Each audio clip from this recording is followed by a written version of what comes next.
Welcome to the Bend Don't Break podcast. We are powered by The Source, Ben's locally owned media company and weekly newspaper. This podcast is our eddy in the rushing waters of local journalism. We are glad that you're taking some of your time to listen to us chat with the people who shape our local community. Support us through our member program at bensource.com. Thank you to our presenting sponsor, RE/MAX Key Properties, a family-owned full-service real estate brokerage specializing in residential, luxury, commercial, new construction, and ranch and land properties. Their new state-of-the-art facility at 42 Greenwood Avenue is a modern, collaborative space and the new home of the Bend Don't Break podcast recording studio. I'm Aaron Switzer, producer of this podcast and publisher of The Source. Today, my guest is Deena Kamm. Did I say that right? No. How do I say it? Cam. You were Cam. close. You got Deena right. Deena Kamm. That's usually the one that doesn't get right. So you did good. I'm starting out well. Has over 30 years of professional experience as a performer, singer, songwriter, and vocal coach after a long career in Los Angeles, working in her own band and with every major media outlet as a professional session singer. She moved to Bend, Oregon in 2010 and opened Sing Bend, her private vocal coaching studio. She later founded the Public Rock Choir, giving singers and non-singers a place to get loud and use their voice in a healthy way. In addition to Sing Bend, Deena runs Voice Up, an executive voice coaching company, helping leaders and high-level professionals communicate with authenticity and power. She recently finished writing the music, lyrics, and full score for Voiceless, a musical. And after 6 years of development, she's now bringing its first full production to the stage for a world premiere in Bend, where she will also star in it. Her mission is simple: to help everyone find and free their voice, because if you can talk, you can and should sing, with me being the notable exception to that rule. I had a feeling there were no exceptions to that. Yeah. No exceptions. Well, congratulations on finishing your musical and Thanks. and getting it into production. Where is we'll work backwards from the musical. Where will you be staging it? The musical is being performed at Caldera Theater, which is in Caldera High School, and it is in an incredible theater. Yeah. It's, I would say, the best theater in Bend by far, like by a million. Maybe not a million, but we hear that though. I mean, it's new, really and beautiful. it was very cool when they built that space. So we haven't had a chance to. You'll come. Yeah. But it's a really nice theater, so we worked really hard to get it because, they just want to go on summer vacation. They don't want to be talking about a musical. Right. So it was a long haul to get that. It was not just like a cut and dry thing, but I kind of we were patient. We held out. So that is on the opening night is July 24th. Oh, it's coming up. Yeah. And then it will be a 2-week run for 10 shows. Okay. So there'll be 10 shows, 2 matinees, Saturday and Sunday, each weekend. And notable is the first Sunday is a sensory-friendly performance. So there won't be, I don't even know if there'll be any lights. I'm not sure. There won't be as hot of sound. Yeah. And there's a big sound bowl, the healing sound bowls. Yeah. There's a big sound bowl element in this show. And so there won't be any sound bowls because the show, if I may just continue rattling on. Keep on. The show centers around a company that hires autistic employees. Okay. So because of that, we have autistic people in the show, in the staff, or the crew. And we obviously there's a lot of outreach into the neurodiverse community to try and tell people about the show. Okay. So when they come, it's common for them to have high sensitivity. Sure. So the last thing we want to do is make them miserable. Put a strobe light up there. Exactly. Right? A disco ball. Exactly. And then these sound bowls that are meow, meow. So anyway, so that one particular show, I think it's the 27th, the Sunday matinee is sensory friendly. Yeah, that's fascinating. It doesn't change your story at all? And ASL. Okay. So an interpreter. No, not at all. Oh, yeah.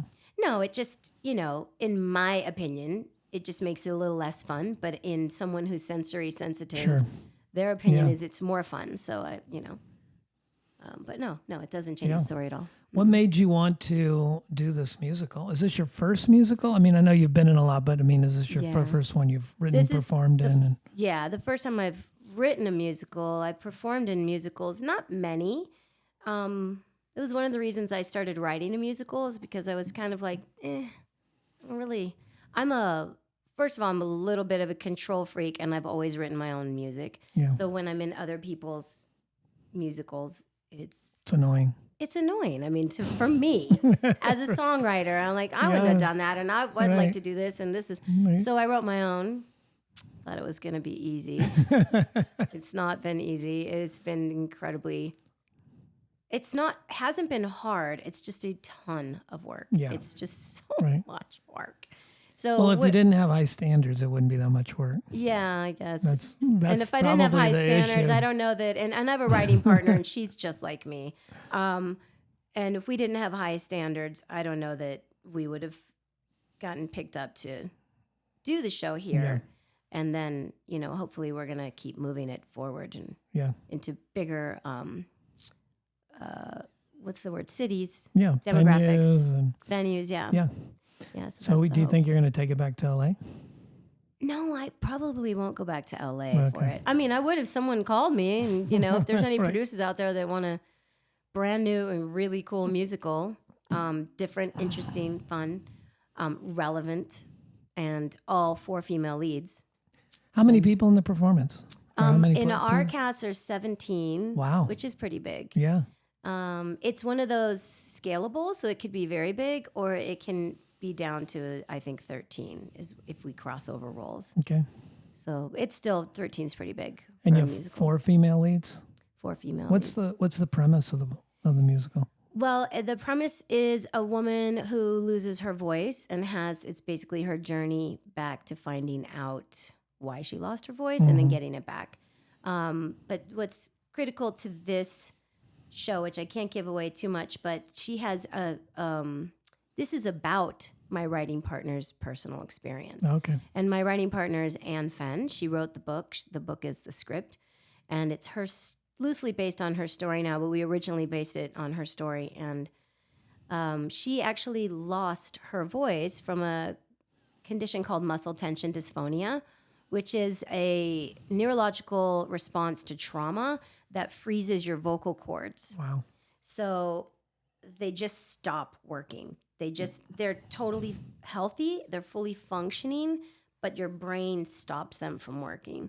And most of the time it comes from some kind of formative trauma that then there's some sort of inciting incident as an adult that sort of brings you back to it. And then your vocal cords freeze up. At least that's exactly what happened to her. That just sounds rough. I mean, it's very difficult, you're speaking because I mean, most people I think associate trauma with you have the traumatic incident. It hits you. You're impaired from that point forward. But this is something that she had happen when she was younger or at a formative age, and then it got triggered when she was older? It was based around a relationship. Okay. And in our show and in her life, I don't think she would mind me saying this because she talks about it all the time, but I don't like to speak for her. It was the relationship with her mother. Okay. So, she had a rough relationship with her mother. It's not a friendly mother-daughter relationship in this show. And not if it freezes your vocal cords. Exactly. And so, and in her real life story, her job brought about, the stress of the job brought about the MTD. It's called MTD, muscle tension dysphonia. Yeah. But in our show, that's not that. Yeah. Yeah. Wow. That's, it sounds very intense. Sounds like a very intense. It's intense, but it's actually a fun show. Yeah. It's relatively light. I play the lead, so right up until I get into my rock bottom moment, it's pretty lighthearted. And even in the rock bottom moment, besides that one particular moment, there's a lot of funny things around it. She's a comedy writer and she's a comedian, and she actually teaches comedy in Canada. She teaches it at a university. So it's funny. Okay. Yeah. And I'm pretty funny too, if I'm being honest. So I can see it. The songs are pretty funny too. They Well, I can was be. going to make some jokes, but I didn't want to get out of line. You know, Watch yeah, yourself. you got to be careful.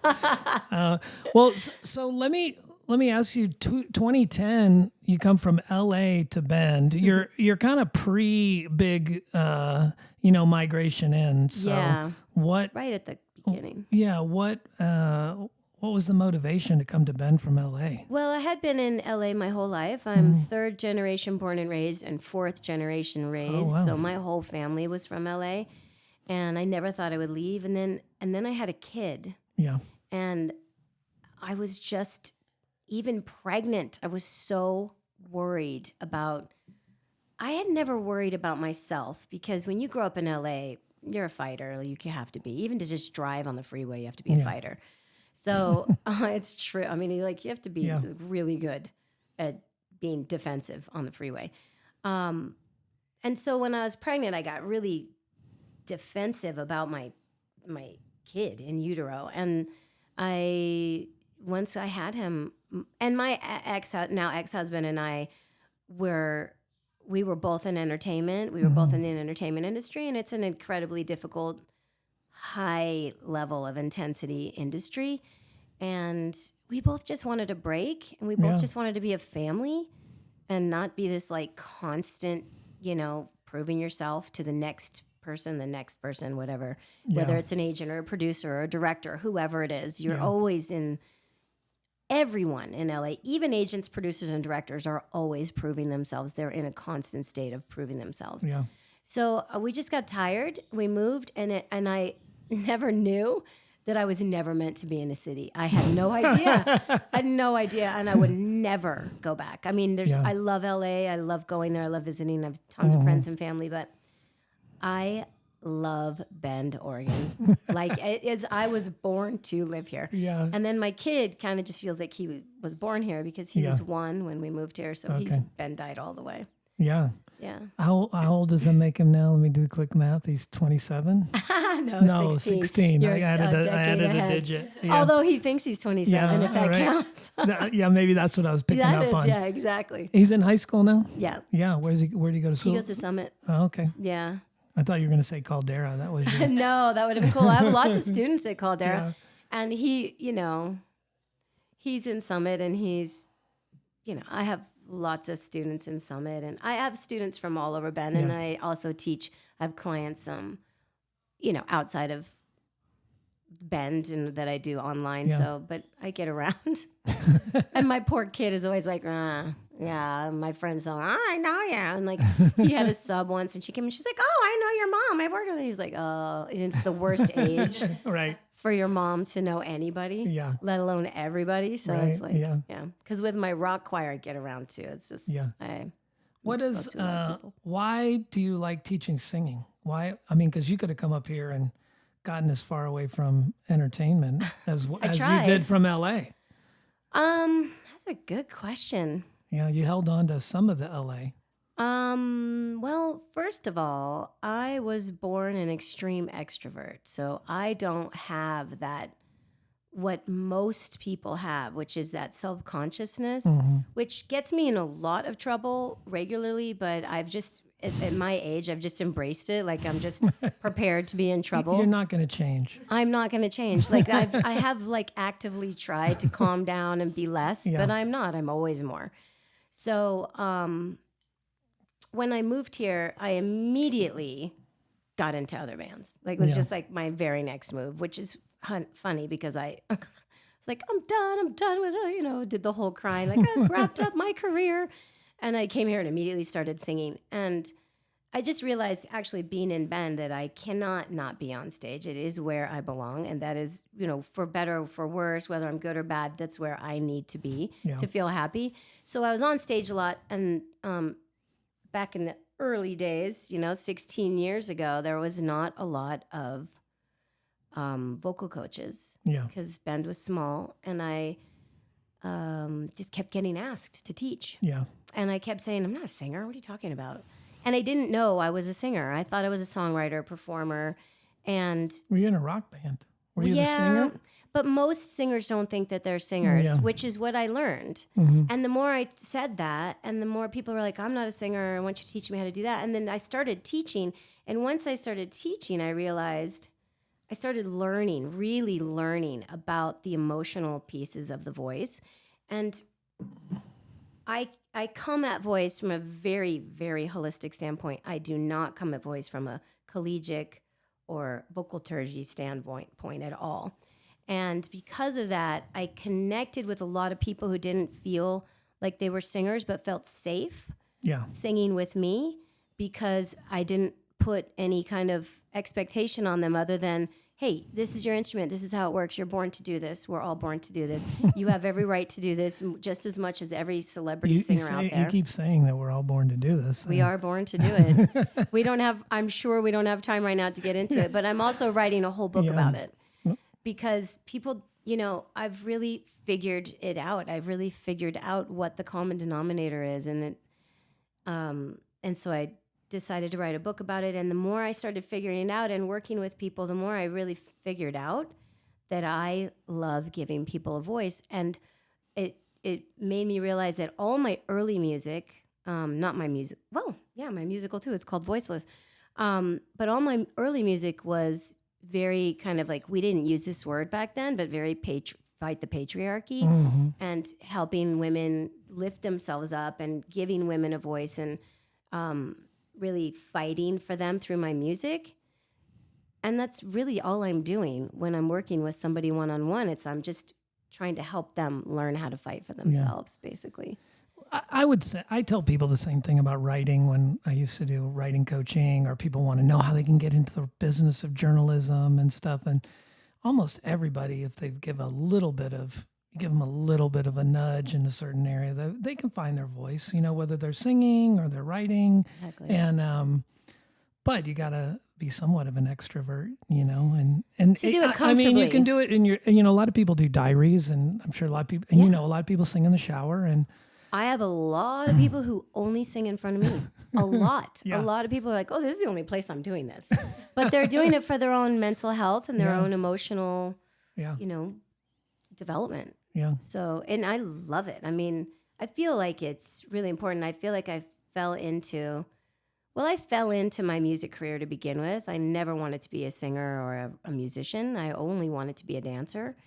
And I just really wasn't a good enough dancer. So I just kept getting hired to sing, which was super frustrating because I wasn't a singer. And I would have told you that up until about 15 years ago, I would have kept saying, I'm not a singer. Meanwhile, I made my living singing. And, but so I really connect with people who come in and say, they're not singers. I'm like, okay, you're not a singer, but let's use your voice. Yeah. And like feel what it feels like. And you don't have to put the label on it, but as soon as they're physically experiencing it, it's like, you're kind of singing. Yeah, hey, guess what? That's singing. I hate to tell you this, but you sound pretty good. I mean, you must get quite a bit of joy from, some of your people have gone on to sing in front of other people. And many. Oh, yeah, absolutely. And I get a lot of performers. I have a lot of people that I work with that are performers, and they're touring or they're in shows, and a lot of kids. Kids are fun because they're not totally broken yet. Yeah, so not overly self-conscious. Yeah, they're not so hard to pull out that, like, the kid in you. Right. It's still in there a little bit. Teenagers are a little more difficult because they're so worried about being cool. Yeah. So, and then, most of my favorite clients are my older clients who are like in their 70s, 80s. Oh, really? And it's really fun to work with them because they don't care at all. They are over it. They are like, let's do this. Yeah. And they have nice. terrible vocal cords, and they probably sound terrible. And well, they have atrophied muscles holding their vocal cords. Yeah. So most people's vocal cords are fine all the time. Yeah. But the muscles holding them or controlling them can get atrophied pretty easily. And that's when you think you're not a good singer. It's because your vocal cord, the muscles that control the cords, are atrophied. So like any other muscle, you can just build it up. And the nice thing about vocal cords... Even when you're 70? Absolutely. I've had many, many people come in and do it. That's interesting. Yeah. Actually, one of my 'Cause I would best think- singers I right now would- is like 74, and Yeah. he came in scared, terrified. Yeah. And he is now like singing and he's performing, and his voice is great. It's just Yeah. great. Yeah, I'm almost 60, and I've written my vocal cords off completely. There's no reason. They're atrophied. They are probably atrophied. I will not argue with you on that. I can even hear that they're atrophied, Yeah. actually, a little bit. You have, but it's not your vocal cords, it's actually your diaphragm, which I'm a big, like, that's all I talk about is the diaphragm. I feel like my diaphragm's pretty good. Maybe I. But what maybe happens I need when- to examine. Well, it's pretty good because you'd be dead if it wasn't, Right. because it's your breathing muscle. Right. So your diaphragm has to be working all the time, or you're absolutely 100% deceased, unless you're in a hospital. Yeah. But yeah. So, but how your diaphragm responds to being the motor of your voice changes when you're singing. Actually, when you're phonating, singing, speaking, or yelling, the diaphragmatic control changes. So it's different than breathing. It's not much different, but it's different enough that piece has atrophied. Oh. Yeah. Yeah. So that's why you're still I alive. still yell a lot. I mean, I'm probably helping it a little bit there. I would. This is you are. encouraging You are me to yell. absolutely- I'm gonna you yell are more. absolutely helping it. I actually teach yelling first. You do? That's the first thing I have people do is yell, Yeah. and they're all freaked out by it. Yeah. And I'm like, oh, you just sang. Well, primal scream therapy, you're probably giving them a little of that. And then there's that built into it Yeah. too. Yeah. There's so many pieces to the voice that are so healthy. And that's another thing that I didn't know when I first started singing because I didn't care. Yeah. I was just whatever. I was just in LA trying to make a living. And the more I get into it, the more now one of my main goals is to start voice centers because there's nowhere for people to vocalize, really, truly, healthily vocalize. And if we could, I think Is it there would a change voice culture. center here? No, that I know of. There's none, and that's Yeah. my goal. That's my big goal. And what do I find in a voice center? You would find- those little rooms where you shut the door and you can scream and Yes, well, I would call those singing rooms or vocalizing rooms. But you I would call like, them panic rooms. oh my God, I can't do it. Panic. One of the top 3 most common fears in the entire world is public speaking. Just speaking terrifies people to the point where they would rather die. That's a very common thing. I would rather die than public speak. That says something about what's going on culturally with our voice, Yeah. So, excuse me, my vocal centers, which I can't wait to open when I'm, I'll die trying probably. Well, I support it theoretically. Thank I you. support it. In Yeah, there would concept. be like emotional connectivity where maybe there's therapists who can help you work through it, music therapy, certainly breathing. Most humans breathe shallow, and shallow breathing is super unhealthy for your entire body. And when you're projecting your voice, you cannot breathe shallow. That's the only way you can project is with a deep contraction in the diaphragm. So you naturally have a better breath. So breathing, vocalizing, there's so many pieces to it. There's so much health behind it. Stamina. I feel like there physical would be health. a lot of momentum for your vocal center right now because there's all this sound bath stuff that's I coming know. out. And the sound baths are in my show. Yeah. Yeah, it's part of it. I mean, yeah, definitely. There is, but I'm only me. So if anybody out there is like, oh, I wanted to do that too, and I have $10 million extra. I think laying that's around. somebody on the other end of that camera Yeah, or on the please. microphone. Like right? I'm your person, and I'm an absolute like busy bee. I'm a shark. I'm whatever you want to call me, a worker bee. Like I never stop. So I'm the one. I get that impression. I feel like I can confidently say if you have the money for a vocal studio, I got it. Deena's the person Yeah, let's for do it. it. Let's create a whole foundation. Yeah. Yeah. So I want to do a center and then centers, and then I just want to normalize it basically, and then I'll die, and that'll be my legacy. Hey, it'll keep going. Yeah. because Yeah. Undoubtedly, they'll Yeah. keep investing in it. I mean, as long as people have vocal cords, we should be using them, and And you know, weak diaphragms. and which is I'm feeling it so now. I chronic. just now You're ever since noticing, you, huh? like, I I'm know. like, I get this a I lot. need to breathe deeper here. I get this a like- lot, and I do voice clinics, and I won't start with anyone one-on-one until they take my Fundamentals of Voice clinic. And you could just come to that. It's a 2-hour clinic, and I teach you everything that you need to know from beginning to end about why you have trouble with your voice and why fixing it will make you exponentially healthier in your life forever. Are these one-on-ones? Are they classes? Do you have multiple people? I have worked with thousands of people, but I mean in a group. In my voice clinic, right now I do up to 10 people at a time, strictly because of space. That has got to be awkward. No. 10 people, and they're all like, nobody's vocalizing? Nobody's singing or speaking, and that's the clinic is mostly me talking and then me teaching you how to breathe and showing you the breathing. Yeah. So the breathing is foundational. You can't really start without understanding the diaphragm. So the clinic is safe. Nobody needs to sing, speak, or yell in a clinic. And then I work one-on-one with you after that. Yeah. And that's cool. Yeah. I can't work with multiple people at one time because I work with my ears, and I can't hear two people's diaphragms basically at the same time. I can only hear one person at a time. So I don't work in groups, which a lot of people have asked me, can you bring your, because I'm not cheap, can you bring your price down and work in groups? And it's like, nope, you won't get anything out of it. And I won't be able to help you at all. Yeah. Yeah. I think it would be, I wouldn't want to be listening to a lot of people's diaphragms at one time. I love you. It's funny. No, you do. That's what group singing is. And then that's my rock choir. So that's what I started the rock choir for, to give people a place to get really loud.